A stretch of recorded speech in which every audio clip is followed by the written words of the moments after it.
Bienvenidos a un capítulo más de Diálogos Sensoriales. Ahora tengo el enorme placer de entrevistar a una investigadora profesora de Europa. Ella es de Dinamarca, es la doctora profesora Sara Jaeger.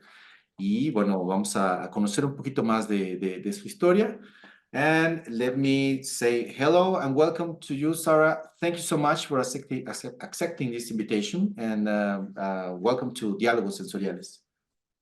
Thank you, and thanks for asking me. It's a pleasure. Nice. Okay, let's start this conversation trying to know more about you.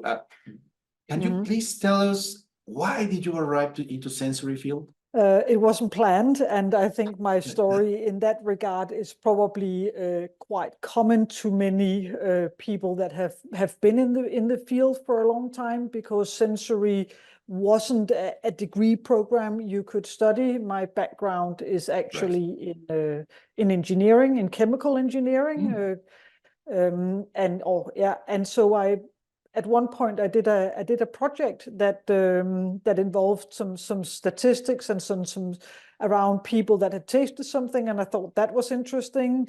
And then I did another project a little bit later on, and had an opportunity to work more in that space, and sort of the interest just grew.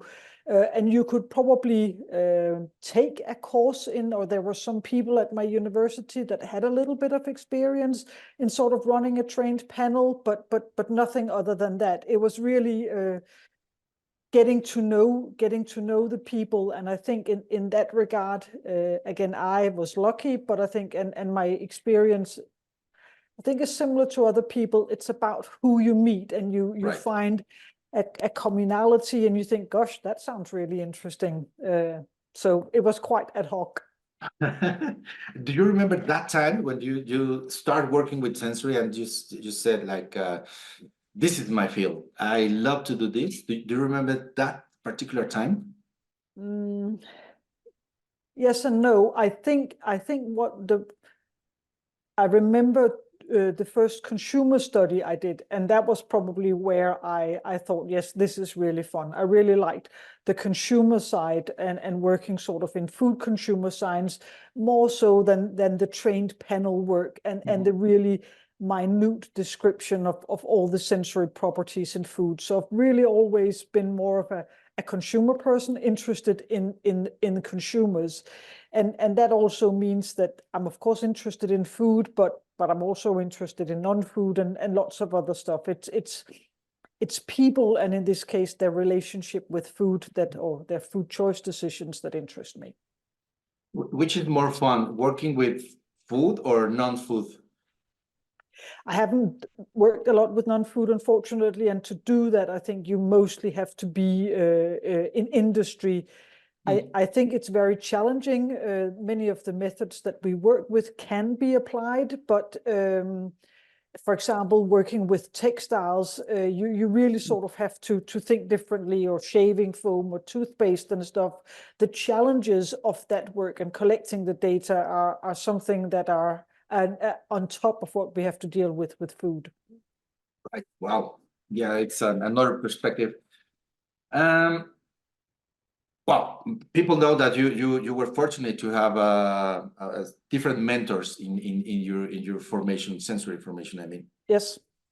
Do you have a memory or something that it was nice? I mean, from somebody, you met somebody and said, okay, this person is like fun, or it's clever, it's something. Do you have like a memory in particular with those mentors? I do have several memories, and I think what I think I've always appreciated with people that I've worked with when I was a junior researcher or a PhD student was when more experienced people in the field, they came, for example, to visit the university where I was a PhD student. They took the time to sit down and chat to you over lunch, and that might evolve into sort of an hour, 45-minute conversation, something like that. Or you had a chance to talk to them about some of your work, and it was just that sort of informal conversation. I felt there in several of those instances that you could connect with people, and that felt, I guess, nice to be seen, was probably a way to think about it. Right.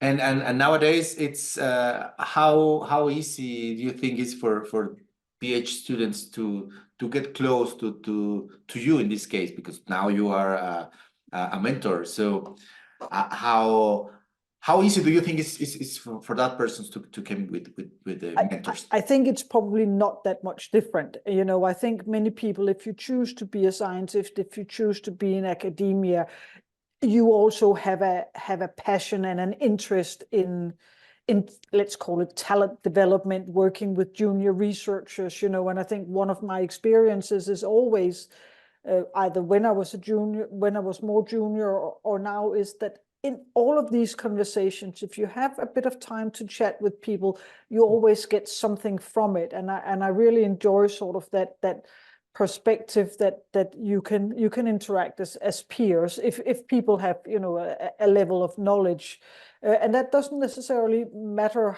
how young or how old they are, especially if you talk about a specific topic. It's about your interest and your knowledge and your excitement about that topic or your perspective you bring. Right. Sometimes it's difficult because if I am new, I'm still working with my first paper, and I reach that mentor or that person who grows the book or the article.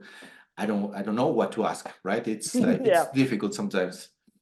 Yeah. I think that is difficult, but look, I think it's difficult for all of us. I have the same, you know. Yeah. You meet somebody at a conference and you perhaps don't know what to ask them, or, you know, or stuff. So, but for me at least, it's always been easier to connect with people through the science. You know, there you have a shared interest and a shared commonality to talk about. Right. If you ask more about sort of connecting, I think one of the things that I was fortunate to do when I was younger, and I know in Europe is very promoted, it's traveling to a different university, a different, you know, research institute, and spending time with a different group. And that I was fortunate to have some good opportunities that way around, you know, and that's really helped to shape my career, and you meet people that you get along with, you meet people that you don't get along with, and that just sort of helps to find your own path, I think. Oof, only that. Sometimes it's not possible to find my own path, but yes. Nice. Is there I don't know if there is like a timeline in the case of Denmark about the sensory evolution. Do you know that when it started in a global way, and how it was improved with the people? Yeah, you have to bear with me or excuse with me, because I've lived out of Denmark for many years, really? and Yes. I'm back in Denmark now. So I've been away for 25 plus years. But of course had connections, you know, in Denmark all the time. And what I do know is that, for example, a place like Copenhagen University in Denmark was probably one of the first place where sort of sensory, at least at the university level, began more formally. And it was a part of attracting some people at the time that were known in the field. So, for example, Magni Martens, who was Norwegian, came down, you know, established a group and attracted younger staff, you know, and sort of then it developed from there. There was a professor who'd worked a lot in beer, Morten Meilgaard, who at the end of his career came back as well. And that's sort of, I think, often how it is. The thing that I've enjoyed a couple of years ago recently was actually some work I did with Herb Meiselman for one, but also a couple of other colleagues, where we sort of looked back and we looked at the field overall and its history and how it's developed, because you can sort of see that the field of consumer or sensory and consumer science is approaching around 100 years now as a field. It's a field that's still developing. It came from sensory evaluation. it became sensory science, it became consumer focused, and now it's broadening, even more. But I've really enjoyed sort of taking that historical perspective and sort of seeing how the field is evolving and perhaps offering some contributions to where it might evolve next. I think that's helped me understand my place in the field. Right. Yep. And now you are a key part in that history. Honestly, it's very nice that you are a professor. I think you love teaching, right? Why did you decide to teach or instead to do working in a company, for example? The thing that I guess I'm most passionate about is the research, and I don't really care so much how that is done. I like if I can share the research through lectures or through teachings. That's a great way to do it. I also really enjoy the sort of the applied side. I think some people find really great value in seeing that the work and the science that they do matters to somebody. It has practical value.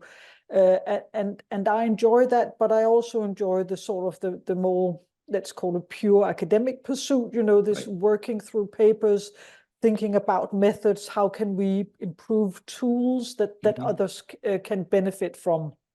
And so I have taught at universities, and I think that part is interesting. You teach undergraduates or postgraduates, but sometimes it's also a little bit sort of removed from the research. So I think at least for me, a pure teaching role would at sort of giving lectures would not be satisfactory enough. I would like to find a way of connecting into the research, because I think that explorative process that's part of the research discovery is very enjoyable. Wow. And you transmit that to your students. I mean, I am already feeling that passion from you.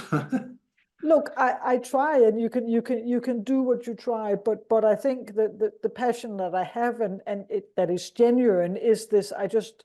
I love working with others to solve questions and address research questions that can be theoretical or quite applied. And I think it's, for me at least, I enjoy having a balance of both. And I also really enjoy working with very different people. And that's, again, it's not a case of only working with professors. You enjoy working with the full talent layer, because you get different experiences from that.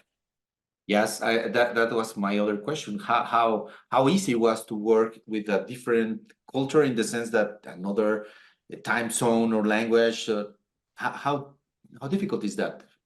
I don't think it's difficult at all. So at least not the time zones. I mean, it's just it's not difficult if you have a flexible mindset, and that's probably the key thing.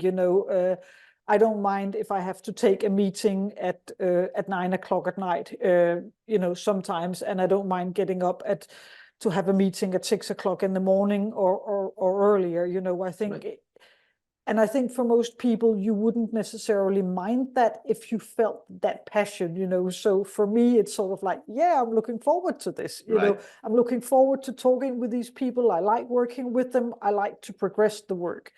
So for me, that's just part and parcel of it. It's part of your life. It's part of my life to sort of do that. I think. But it also means that I don't see what I do as work is here and everything else about me is somewhere else. There's sort of an intertwining and a mix. Right. And based on that, is there you have been working with many people doing sensory research. Is there a person or researcher, sorry, that still is something that you have in like your to-do list? I mean, it's a good question. Let me answer the question in a different way.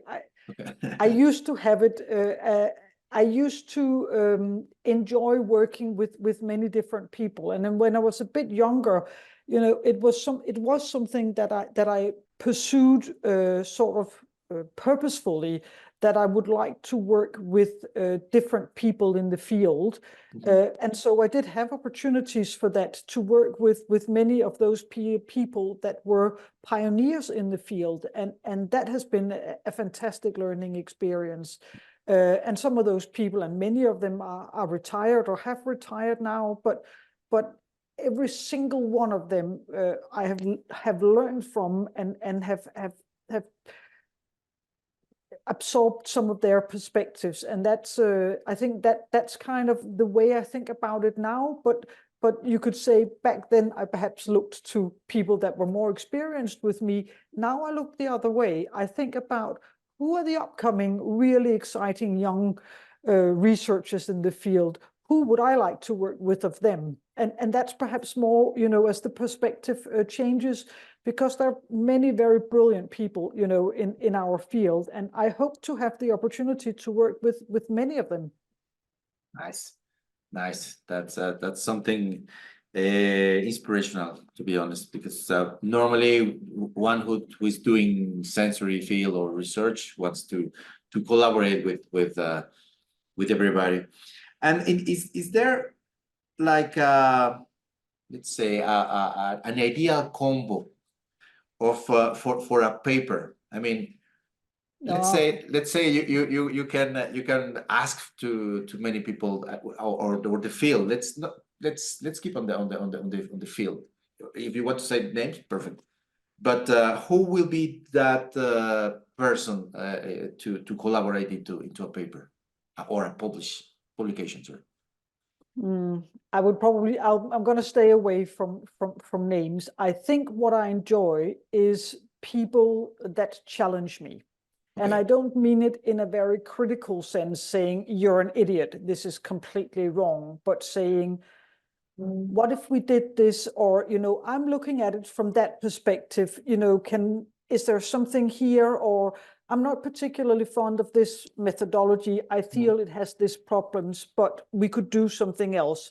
So I don't like to just work with somebody that says, you decide, you get everything your way, right? Because for me, it's a very simple answer as to why that is, because if that's the case, then I don't learn anything, right? Then I might as well just have, some minions and some robots that did stuff for me. Now I'm in this game because I want to learn, and I enjoy learning, and you learn that through respectful collegial collaboration, and part of that is challenging each other in a constructive way.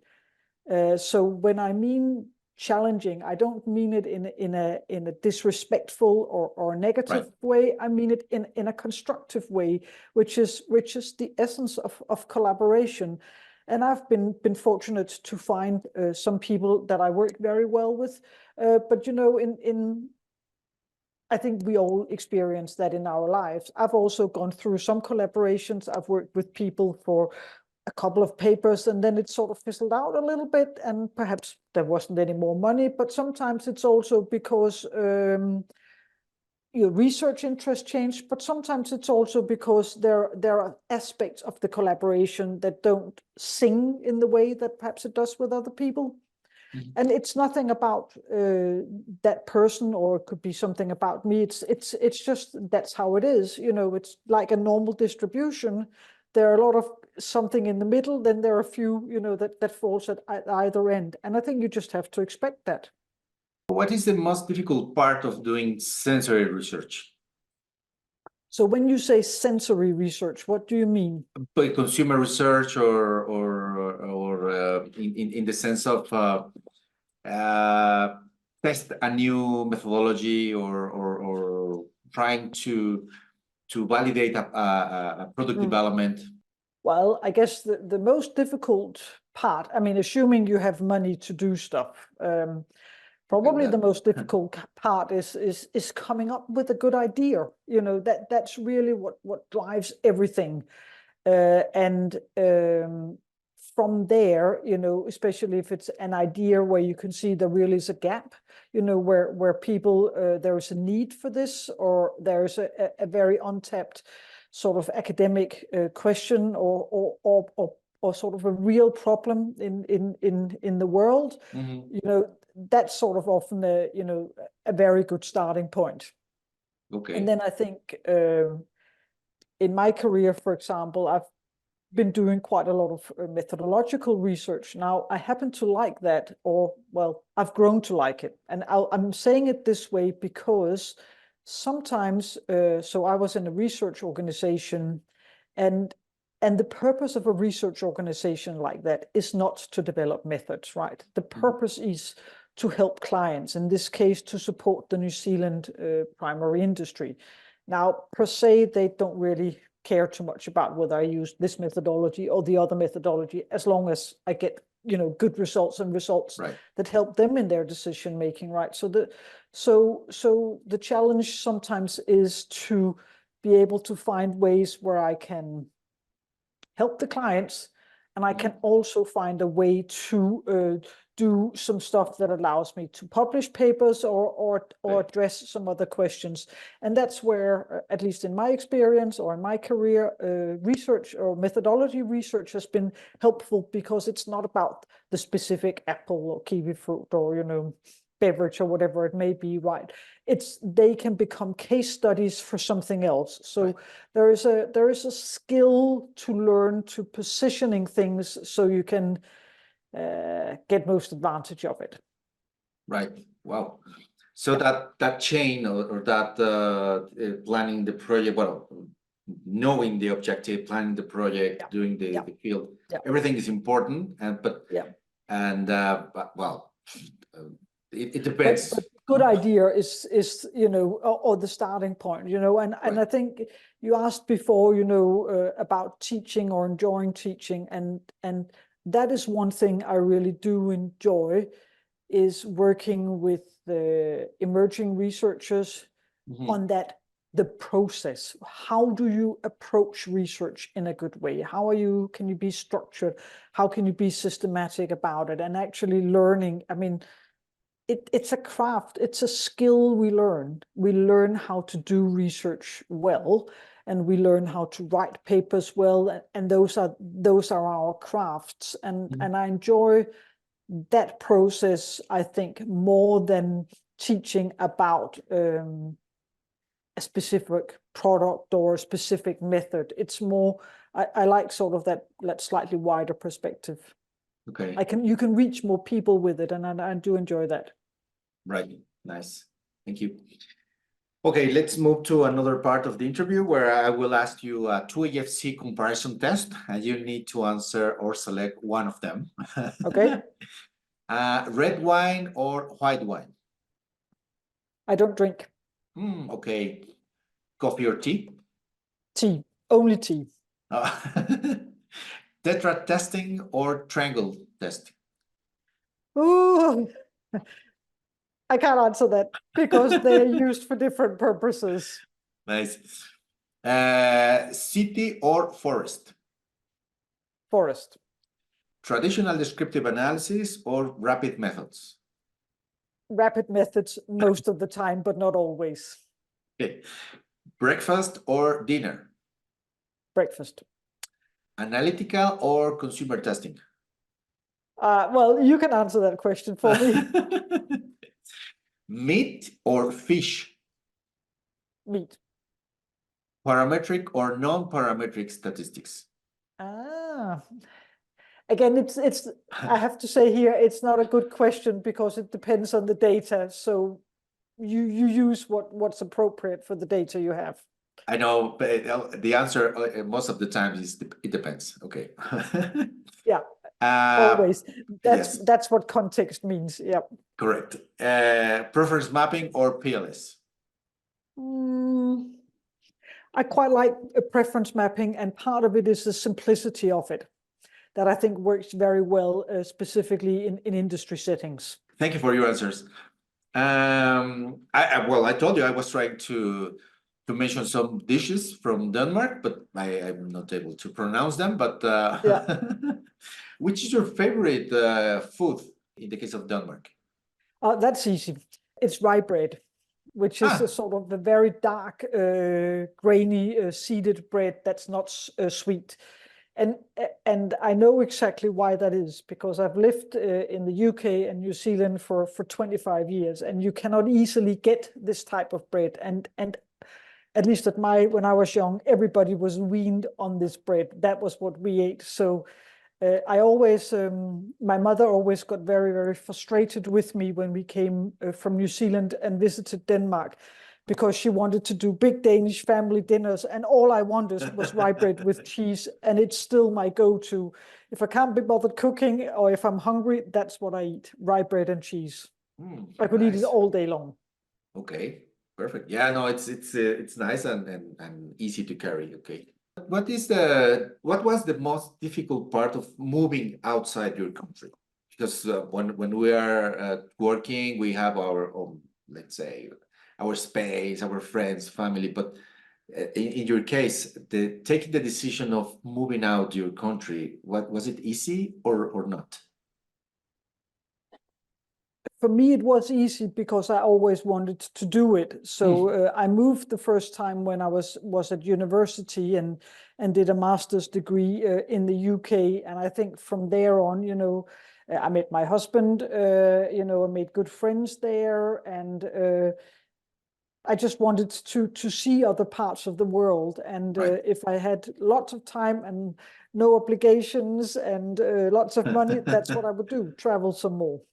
Yeah, that's the best part of doing sensory, right? You have several conferences around the world, so nice. Yeah. Well, what do you think about doing artificial intelligence in the sensory field for consumer research in the case of, okay, let's predict what the modeling says, something like that. Is that something feasible or not? Of course, it's your opinion. I mean, right here and now, I don't think it's the first thing that's gonna happen. I think that what we will see is data science, machine learning. We're already seeing that. I think that's gonna become, a standard tool and just standard part of the toolbox very, very quickly, if it's not already is. I think making big, so data science fits in under these predictive models. I think there are many. There's much scope, and it's really not only about, I guess, artificial intelligence. I prefer to see it sort of in the wider scope of, some people call it the fourth, industrial revolution, but it's really about how can you rely or use technology to enhance different aspects of the work that's being done. Automated data capture would be one example, or all these things that are happening with automated generation of reports. So all of those things that can both that can effectivize, but also perhaps help create better brainstorming ideas, ideation type processes. I think some of those things will become probably a normal part of the process. I guess what's going to happen, at least to start with, is that nobody can or should or will rely 100% on what comes out of a generative AI, because we know that it depends on what it's been trained on, right? Right. Yep. And what do you think is the most or the big difference, saying or comparing the first time you did sensory and nowadays, without the artificial intelligence? I mean, it's the same idea, it's the same procedure, the things, it's quite the same. Yes and no.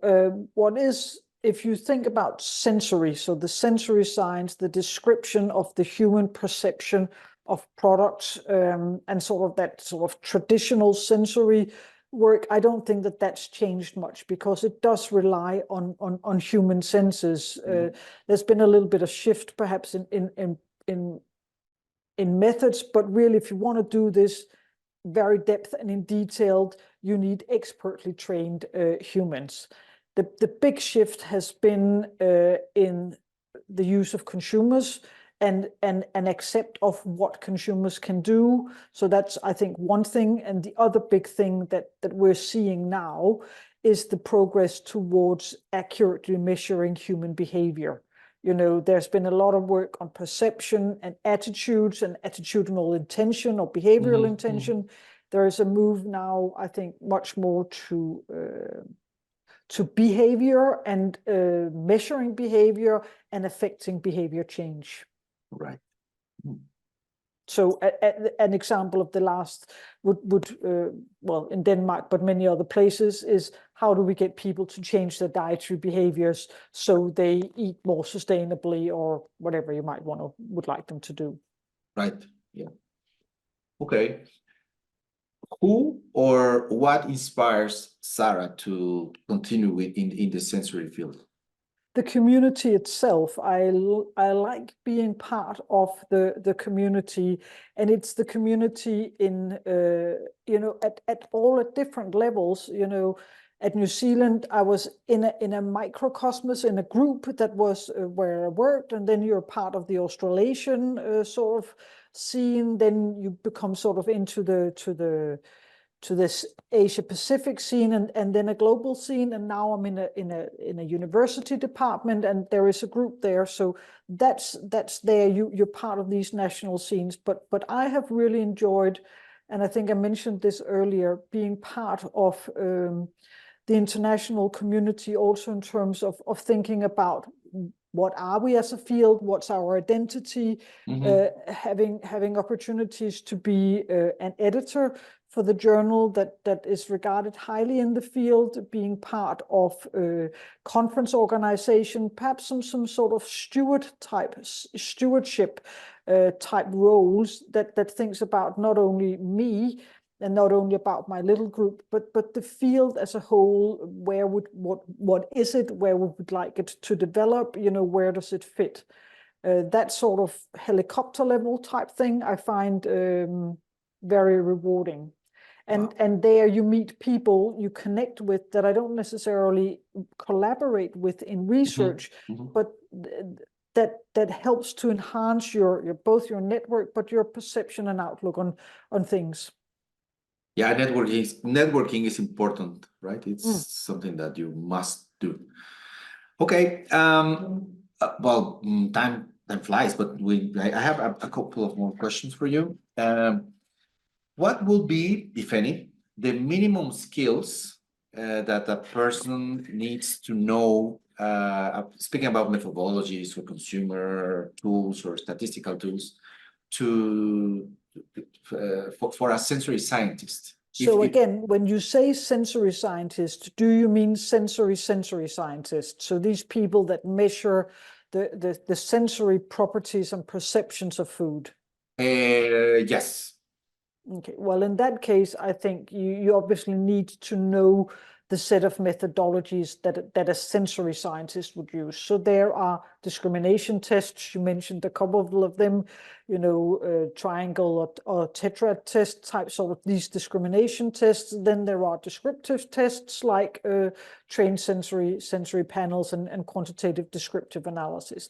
Those are the core tools, you know, that we would use with experts, but some of them also with consumers. So, and I think there you also need to have some skills and your own sensory acuity to be able to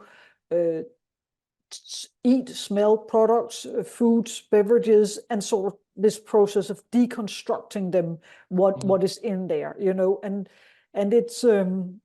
it's very difficult. Some people don't have the genetic capabilities or other skills available to do that.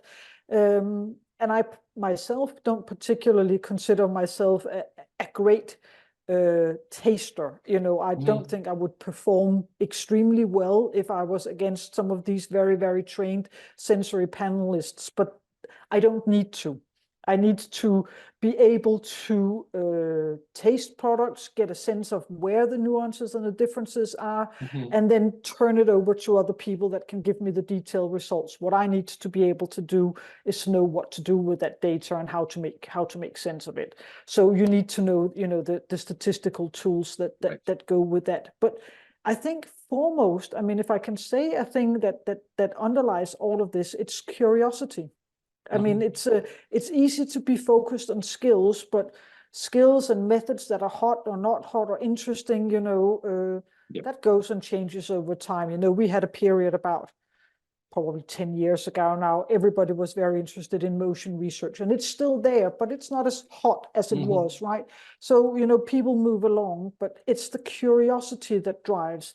This is something, how can I use this tool or this method to understand or do what I do better, or what interests me better? So I think that's really important. Do you have a sensory book or paper or poster to suggest to the people who is starting to doing sensory and they can know the let's say the edge of that part that they can pull and find the entire sensory world? Well, if I can self-promote, then yes. Of course. I think if you just want to start somewhere and say, I think this stuff with sensory sounds quite interesting, but there's a lot of it, I don't really know what to do. This paper that, as I mentioned, with Herb Meiselman as the first author, about the 100 years of sensory science, it has this historical perspective, but what it also does, it just lists out, I think, I can't remember how many, 18 or 15 sort of topics. And for each of these, it just gives us some seminal literature, and so we actually wrote it specifically with this idea in mind that people that are interested in this field, in sensory, don't really know where to start. That's a very compact little thing, and you can give it to students, you can give it to a colleague that's perhaps a biologist that needs to know something, and they will get, an overview. So that's certainly, if you only want to read one paper, that's probably a good go-to paper. Then I think there are, many, many, many very excellent method books, but they become quite technical quite quickly. So that's one way to go if you want to learn all these methods. And then you could also go, I'm really interested in sustainable foods. And, there's many, many, many, books and journals on that. Of course, against perhaps with a bit of self-interest, but Food Quality and Preference is among one of those journals. I think the thing I think I can say without saying too much is that Food Quality and Preference is a specialist journal in the area of sensory and consumer science. And there aren't any other journals. There are many journals that publish this type of work, but there are no other journals that are specialist in there. So looking in that journal will give you a sense of the types of things that's going on in the community. Let's say you have the possibility to travel to the past, whatever it means, and you can face Sara at that time, who is just about to know sensory. Yeah. What will be your words for her? Do it. Nice. Perfect. Yeah. Look, I professionally, I have very, very few regrets. I'm very happy with the way my career has evolved. I'm feel very, very fortunate and privileged to have met and worked with so many people that I have. But I think it's fair to say also that of course none of these things come, they don't come flowing to you, right? You have to go out there, you have to be proactive. And one of the things that I found difficult when I was younger, and I sometimes still do, is you mentioned networking before. I remember one of the first Pangborn conferences I went to. I'd set myself a goal. This was back in the days when we still had physical, cards, and I'd set myself the goal that I should hand out 50 of my cards, right? Because I knew that I wanted to network, but I also knew that it was difficult for me. So I needed to set myself a target and go up and talk to people. And it was a little easier then because the conferences weren't quite as big.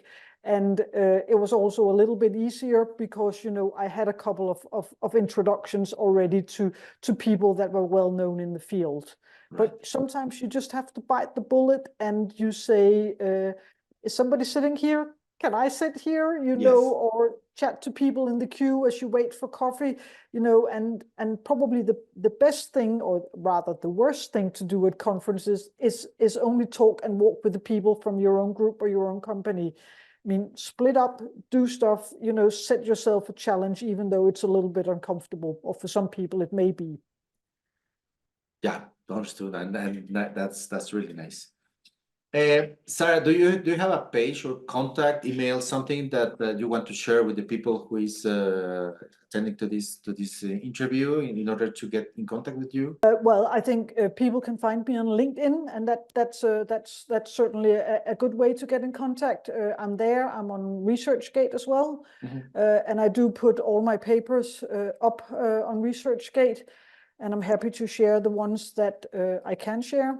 Or otherwise, people can send a request, and I'm normally reasonably quick at replying back to them. Otherwise, there is my email at Aarhus University now, which should be publicly available as well. So they're probably, I think, for now, the best ways of getting hold of me. And my contact details are also on the Food Quality and Preference website, I believe. Perfect. Well, as I mentioned, time flies, and I need to finish this talk. I really enjoyed doing this. Hopefully, first talk with you. Maybe in the future, maybe in another conference, we can meet us face to face and exchange some tea, not beer, not alcohol, but tea. And I really I'll happily. I don't drink wine. I do drink the odd beer once in a while, but anyway, the non-alcoholic beers have come a long way, right. and they're a good alternative. Okay. Well, in my case, I really want to thank you again for this time. I know the time is valuable, and I really appreciate Pleasure. that. Do you have something else that you want to share to say? No, I again would like to thank you for this, and I think it's a very good idea. I'm almost a little jealous. I had similar ideas once back to do something similar like this, because I remember when I was younger thinking that it would be really interesting to hear from different people in the field. And I only got a little bit part of the way with it, but I edited a book a number of years back with Hal McPhee, and in there we did some interviews with people, and for me that was quite an interesting. It had a little bit of this historical perspective, but it also sort of touched on some things that people had been quite seminal in, and so I think what you're doing is absolutely great. I do think that it's a valuable resource. Well, and I hope some people find it interesting to listen to. Yeah, that's the idea, and feel free. You are now part of this project, so it's your project as well. So it's great. It's nice to have this, and maybe somebody will enjoy it, maybe no, but no problem. Yeah. The thing is that people, it's a good starting for you. As a student, in my case, when I attended the first time to a conference, I wasn't able to recognize people, but with this tool, I might have an opportunity. No. Yeah. Well, thank you, Sara, again, and see you next time. And well, I'm nervous, as you can see, but thank you so much for your time. That's a great pleasure. Take care, and I look forward to seeing you at a conference. Of course. Thank you. Muchas gracias a ustedes por asistirnos, por vernos. Y si les gustó, denle like. Si no, no digan nada. Y nos vemos en la siguiente. Thank you. Bye bye. Bye now.